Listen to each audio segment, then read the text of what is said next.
Network. Subscribe, share, like. Ibsa roobii ganama barreeffama afaan Ingiliziitiin baasaniin lolli amma naannoo Tigraayitti gaggeeffamaa jiru kun kan eegale raayyaa ittisa biyyaa naannicha keessa jiru tasaa kan hin eegamne humnoota naannoo TPLF fi waraanamuu akka ta'e yaadachiisan.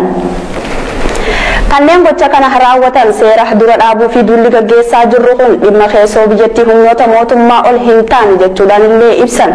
Waliigaltee idila addunyaa dhimma keessoo biyyattii birmadummaa qabdu tokko jidduu seenuu dhabuu akka kabajamu gaafatan kan jedhu ibsi kun bu'uura qajeellotti kanaan hanga mootummaa Itoophiyaa jidduu seentummaa akka jiraatu gaafatus seerri kun hanga akka kabajamu dubbate. Ibsi muummee ministeeraa roobii irraan tanaa baase kun kallattiin eenyu akka ilaallatu wanti ibsame hin jiru.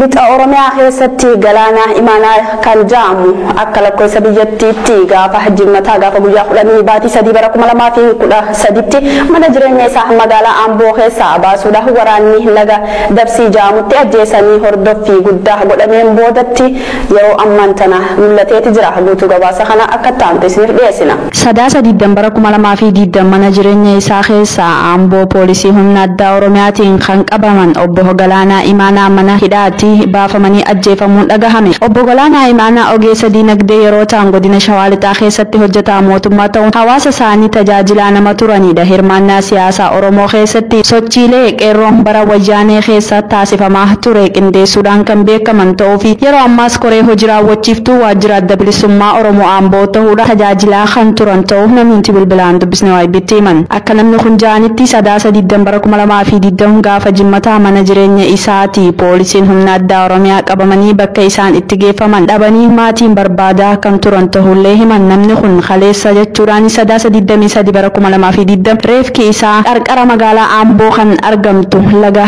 Daabsitti jedhamtutti argamu dubbatan. Oolmaa dhaddachaa laga Xaafootti fi laga Daadhiitti ilaalame Dr. Hussein Kadir mana murtii aanaa magaalaa laga Xaafoo fi laga Daadhiitti dhiyaate yoo ta'u gaafii yeroo dabalataa hidhamuu tursiisu poolisiin Oromiyaa dhiyeesse. Manni murtii qofaa godhuudhaan wabii qarshii 10,000 akka hidhaarraa bahu ajajee ture. Akkuma kanaan duraa to'atamaa jirutti namni kun eega wabiin isaa eegamee fi ni bahamoo hin bahu waan jiru boru kan isin bira geenyu ta'a. Godina Harargee Aanaa Dirree Xayyaaraa Araddaa Suqul keessatti badii takkaan malatti dargaggoo Muwaas Yuusuf kan jedhamu bulchaa Aanaa Dirree Xayyaaraa kan ta'e dhukaasni itti banuudhaan akka madeesse maddi keenya waayibbiin bilbilaan dubbise himeeti jira.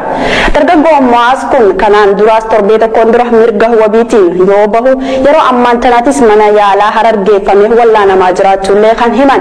Akkasuma ammas haalli nageenyaa Aanaa Dirree Xayyaaraa fi Araddaa Sangee Araddaa Suqur ammas Araddaa Ammasuu fi ammas Araddaa Maqooraa keessatti yaaddeessaa ta'uu fi waraanni mootummaa ba'aa fi galan dhorkee akka qeerroo fi uummata dararaa jiru maddi keenya kun nutti hime akka taantu isiniif dhiyaata.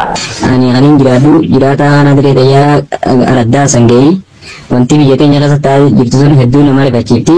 Wanti kaabineen ganda keessa deemtee fa'aa raawwachaa jirtu sun hedduu nama rifachiifti. Sanirraa kan ka'e irraa mucaa tokko Araddaa Suqulitti nama maqaan isaa Zakariyaa jedhamutu rasaasaan garaa kanarra du'ee poolisii federaalaatti hojii dhufee. Saniifuu waan kaabineen ganda keessa raawwachaa jirtu sun hedduu nama rifachiifti. Maqaan isaatillee Zakariyaa jedhama. Qeerroon tarkaanfii barbaachisaa ta'e irratti fudhachuu qabna. Ana kaya dari jaditti. Ani daamsini ani qabu namanya qeerroo kan akkas godhesanii tarkaanfii barbaachisaa ta'e bakka inni jiraatutti deemnee tarkaanfii barbaachisaa ta'e irra fudhachuu qabna.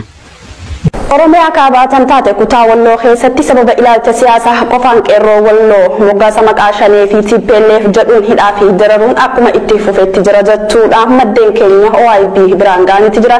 Guutuu gabaasa kanaa lalisaa sabaa akka taamte isiniif dhiyeessa. Oromiyaa kaabaa kutaa Walloo keessatti hidhaan akkuma itti fufetti jira. Qeerroo Walloo moggaasa maqaa ABO shanee jedhuun mirga ilaalcha dhaaba siyaasaa kan barbaade qabaachuu fi sabboonummaa isaa yookaan mirga of ta'uu isaa shira siyaasaa Amaaraatiin irraa mulquu fi jilbiifachiisee gabroofatee bulchuuf gocha ture har'aas umrii isaa dheereffachuuf taasisaa jiru qofaaf sababa yookaan yakka tokko malee ilmaan Walloo hidhaa jiran. Kutaa Walloo keessatti qeerroon sababa ilaalcha siyaasaa PP Amaaraa irraa addatee qabaachuu isaanii qofaaf maqaa shanee jedhuun hidhatti guuramanii mana hidhaa jiran kan adeemsi seeraa jalaa jallate murtii seeraa dhaban ta'aa jiran aanoota hundarraa nama baay'eedha. Aanaa Dawwaa Caffaa ganda Goodaa jedhamu yookaan ganda qeerroo Aliyyi Hussein faa irraa kan hidhamee jiru qeerroo 27 akkasumas aanota hidhaan itti hammaate keessa aanaa Dawwaa Caffaa, aanaa Baatee, aanaa Dawwee, aanaa Jillee Dhumuggaa irraa qeerroon hidhaman badii tokko malee namoota 50 ol akka ta'an himama. Ummanni Oromoo Walloo kun fuulduraaf of ta'ee mirga abbaa biyyummaa eenyummaa isaa fi dhaaba siyaasaa naaf ta'a jedhee amanu deeggaree hiree isaa ofii murteeffachuuf qabsoo dursee eegale fiinxaan baasuuf qeerroo isaa dantaa siyaasaa PP qofaan hidhaman dhiibbaa barbaachisu hunda gochuun hidhaa baafachuu qaba. Ummataas ta'ee sabni akka sabaatti qabsoo jabduu fi wareegama qaalii kafalee bilisummaa gonfate malee mana isaa taa'ee fi gatii jabaa osoo hin kafalin bilisoome akka hin jirre hita sirriitiin hubatamuu qaba. Kanaafuu qeerroo Walloo shira ummata keenya dhabamsiisuuf deemaa jiru tokkummaan dura dhaabbachuu akka qaban maddi keenya OIB'tti himaniiti jiru.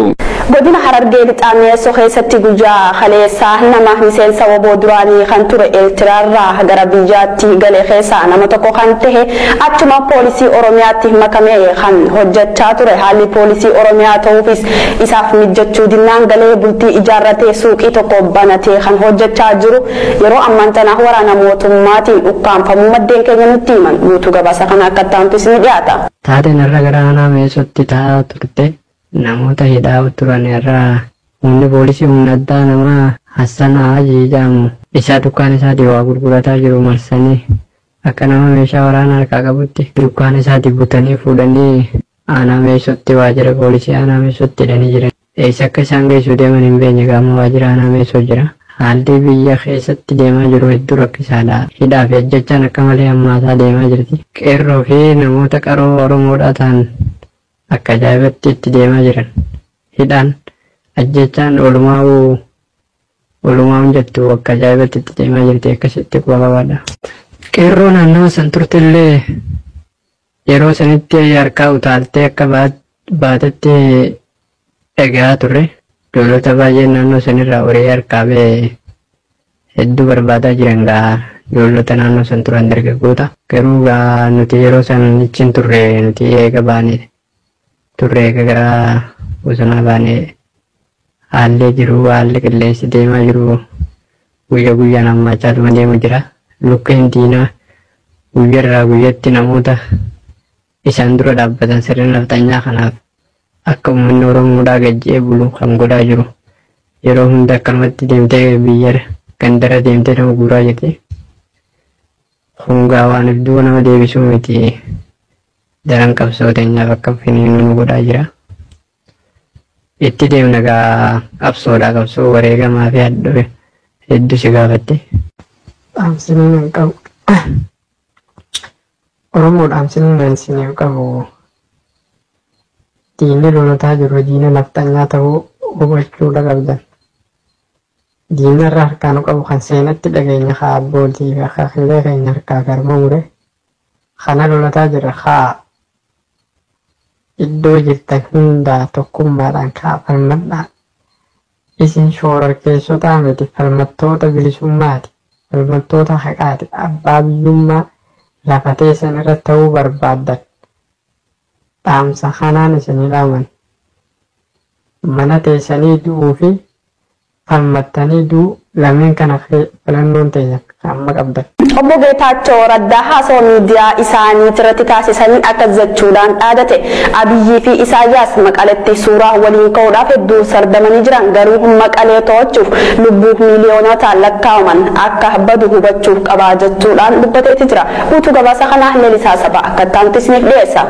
Geetaachoo Raddaa haasawaa miidiyaa isaanii waliin taasiseen Abiyyi Maqaleetti Isaayyaas waliin suuraa ka'uuf sardameeti jira garuu Maqalee to'achuuf lubbuu miiliyoonotaa akka ba'u beekuu qaba. Yeroo ammaa waraanni tokko soo hin hafin lolaaf as dhufee jira. Haa ta'u garuu waraanni as dhufe tokkoon tokkos abadan bakka irraa dhufetti hin deebi'u. Asumatti awwaalama. Lolli kun lola ummataati. Ummata ammoo gonkumaa injifachuun hin danda'amu. Wanta nama qaaneessu miidiyaa jaraa irraa yeroo hunda Maqalee waraanni keenya marsee jira jechuun gabaasaa oolanis Maqalee keessa waraana tokkos hin argine. Dhuguma namichi Abiyyi jedhaniin kun kiyyibaadha. Kiyyibaan ammoo ummata ummataaf biyya bulchuun hin danda'amu. Yeroo darbees Abiyyi ammas sa'aatii 72 keessatti lola kana injifannoon goolamnee jedhe. Ammas saanyii tokko malee opereeshiniin hunda dhumattee jira waan ta'eef sa'aatii 72 keessatti xumura itti goona jedhee sa'aatiin inni guyyaa mara lakkaa'u tasuma hin dhumattu. Wanti namuu beekuun irra jiraatu ummanni Tigraay kan qawwee qabu qofa osoo hin taane kan albee qabus lola kanatti ni hirmaata. Abadan nuti lafa keenya dabarsinee hin kenninu. Abiyyi osoo ta'ee fi Maqalee to'ateeyyuu goonkuma ummata Tigraay akka afaan qawweetiin bulchuu hin dandeenye beekuu qaba. Ani Tigraayiif sodaachaa hin jiru. Waraanni kun waraana gaanfa Afrikaa raasee Itoophiyaa bittinneessu akka ta'e beekuu qaba. Xumura irrattis Abiyyi fokkoraaf kiyyiba halkaniif guyyaa kiyyibu dhiisee hidhamtoota siyaasaa hunda hiikee filannoo haqa qabeessa gaggeessee biyya tasgabbeessuu akka qabu dubbataniiti jiran.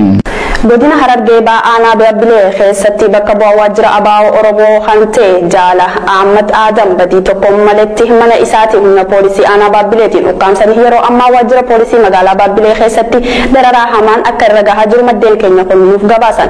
Bifuma kanaan miseensotaa fi deeggartoonni adda bilisummaa Oromoo kan ammaaf maqaan isaanii bira hin geenye namoota 25 ol tahan poolisiidhaan qabamanii waajjira poolisii magaalaa Baabbilee keessatti halkan gabbaasanii akka tumaa jiranillee dubbatan. Kana malees ilmaan Oromoo naannoo san keessa jiraatan badii takka maletti akka dararamaa jiranillee dubbatan. Haaluma wal fakkaatuun ilmaan Oromoo yeroo ammaa Oromummaa isaanii qofaaf gola Oromiyaa hunda keessatti ajjeesuu fi reebuun akkuma itti fufetti jira. UNT Komishinarri mirga namoomaa kan ta'e meeshaalee gurguddoo akka taankii fi kan Maqalee marsanii jiru jechuudhaan uummata akka rifaasisaa jiru jechuun dubbatteeti jirti. Guutuu gabaasa kana akka taanti isiniif dhiyeessina. Lola Tigraay Itoophiyaa keessatti Tigraayitti yakka waraanaa akka hin raawwanne UN akeekkachiise. Dhaabbanni mootummoota gamtoomanii humna waraanaa Itoophiyaa magaalaa guddoo naannoo Tigraay irratti haleellaa raawwachuuf yeroodhuma kennee ture. Xumuramuun dura yakki waraanaa raawwachuu mala jechuunis yaaddoo isaanii ibsan. Lolli mootummaa federaalaa fi humnoota naannoo Tigraay jidduutti gaggeeffamu torbaan sadaffaa isaa qaqqabeeti jira. Dhibbaan kan lakkaa'aman lubbuu dhabanii kumaatamaan kan lakkaa'aman ammoo qe'ee isaanirraa buqqaan. Dhaabbileen gargaarsaa lolli kun rakkoo namoomaa hamaatu uumee ba'a Afrikaas tasgabbii dhabsiisa jechuun sodaa qaban ibsan. UN raayyaa ittisa biyyaa teessoo naannoo Tigraay kan taateef jiraattonni miliyoona walakkaa ol qabdu magaalaa Maqaleetti humna qabu fayyadamee seenuuf yeroo muraasa wayita hafeefitti sodaa qabu ibse. Haa ta'u malee yaa'ii mana marii nageenyaa UN kibxataaf dhimma Tigraay irratti mari'achuu qabamee ture ibsa malee xumuramuu isaa gabaasamee ture. Gabaasa kanatti biyyoonni Afrikaa yaalii gamtaa Afrikaa gochaa jiruuf yeroo hin kennamu waan jedhaniifi. Dhaabbanni biyyoota gamtoomanii Koomishinii mirga namoomaa kan ta'an Mishaalee Balchit gabaasaalee meeshaalee gurguddoo akka taankii fi Maqalee marsanii jedhu rifaasisaadha jedhan. Qaamoleen lameenuu ajaja ifaa fi nama hin dogongorsiisne humnoota isaaniif dabarsuun namoota nagaa akka eegan dhaamaniiru. Maqaletti lolli godhamu ilaalchisee haasaan lolaa akkana jabaa gara lamaaniirraa dhagahamaa jiru waan hamaaf nama kakaasaa. Namoonni saaxilamoo ta'anii fi sodaa keessa jiran balaa hamaa keessa galchuu jedhan. Haasaan akkasii sarbama seera namoomaa idila addunyaatu hammeessee jedhan sodaadha jedhu kan qaban yoo ta'u muummee ministeera Abiyyaa magaalaa Maqalee marfamuu ibsuudhaan araaramni tokko hin jiru jechuun ture. Guyyaa harka kennachuu kanneen yoo dhumu haleellaan akka raawwatu dilbata dabre kan dubbatanii turan. Haasaan kun yaaddoo yakka waraanaa of keessaa qaban jedhu Mishaal. Muummee ministeera Abiyyi Ahmad irratti deddeebiin humna waraanaa namoota nagaaf eegumsa akka godhan dubbachaa turan. Haa ta'uutii naannicha keessatti malli qunnamtii hundaa adda citee waan jiruuf UN mirga namoomaa fi haalli naannoo maalirra akka jiru beekuu hin dandeenye jedhan. Gabaasni sababa malee hidhamuu ajjeechaa akkasuma miidhaa fi qoolfamni namoota saba Tigraay ta'an irratti gahaa jiru dabalaa jira jedha UN. Lolli mootummaa federaalaa fi humnoota mootummaa naannoo Tigraay jidduu jiru eegalee jiru kanaan namoonni 40,000 ta'an Suudaanitti baqatanii jiran. Poolisiin kun ji'oota dhufan keessaas 200,000 akka ga'u UN tilmaameeti jira. Gaazexeessituu oduun BBC Ansooyaan Suudaan naannoo Kasalaa bakka baqattoonni Itoophiyaa kun itti qubatan Hamdeyaatti jedhamu dhayxee ilaalte. Baqattoonni kun waan nyaatan qopheeffachuuf jecha aara Kasalaan fuulli isaanii agoogamu himti. Dubartiin buna dhuguuf shinii toora naqxee qopheeffattus argee jetti. Haala rakkisaa akkasii keessatti sirni buna jiraachuun na danqeeraa itti haala kaambii kana keessa jiru yeroo daawwattu dargaggoo tokko itti dhufee dargaggoon kun gumruka naannoo Tigraay magaalaa Humaaraa jiru keessa hojjechaa turuu natti hime. Guyyaa 3 dura magaalaa Humaaraatti baqachuu isaas dubbata. Kaambii Suudaan naannoo daangaarraa fageenya hedduu irratti ijaarrate maaliif hin deemne jennaan maatii koo eegaa jira jechuun dubbate. Ammallee Tigraay keessa jiraachuu dargaggoon kun lola kanaan maatii gargar bahuuf dirqama akka jiran hima. Talagaa daawwattootaa fi kabajamtoota keenya oduun irraaf qabannee isiniif dhiyaanne asumarratti kan goolabamu ta'an booduu biraatiin walitti deebinutti nagaan nuuf tura.